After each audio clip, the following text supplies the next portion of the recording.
નમસ્કાર ખેડૂત મિત્રો, હું ઓસ્ટિન સીડમાંથી રાહુલભાઈ આપનું હાર્દિક સ્વાગત કરું છું. આજે આપણે આવ્યા છીએ સરદાર મુકામે, જ્યાં આપણે જોઈ રહ્યા છીએ આ વાલનું ફિલ્ડ છે. આ વાલ છે ઓસ્ટિન સીડના 90 નંબરના વાલ છે, જે 45 દિવસથી આ વાલનું વાવેતર થયું. અને તમે જોઈ શકો છો આનું ફ્લાવરિંગ કેવું છે અને આમાં કેટલો અત્યારે ફાલ લાગી ગયો છે.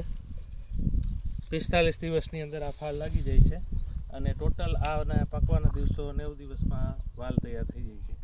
તો મારા ખેડૂત મિત્રોને ભલામણ છે કે જે લોકોને ઉનાળુ વાલ વાવવા હોય તે ઓસ્ટિન સીડના 90 નંબરના વાલ વાવે, જેથી એને ઉત્પાદન બહુ સારું મળે છે અને વાલના બજાર પણ બહુ સારા હોય છે. લીલા વાલ વેચવા માટે 40 થી 50 રૂપિયા કિલોના માર્કેટ યાર્ડમાં ભાવ હોય છે. તો તમે ખેડૂત મિત્રો જોઈ શકો છો અત્યારે વાલનો ફિલ્ડ છે. આપણે સરદાર મુકામે અત્યારે આવ્યા છીએ અને તમે પણ ઉનાળે ચોમાસે વાલ વાવવા માગતા હોય તો ઓસ્ટિન સીડના 90 નંબરના વાલ વાવી શકો છો, જેમાં ખૂબ ઘાટું ફ્લાવરિંગ છે. આવા બીટી વાલ જેને કહેવાય છે એ વાલ થાય છે. તો તમે પણ વાલ વાવો અને નફાકારક ખેતી કરો. આભાર.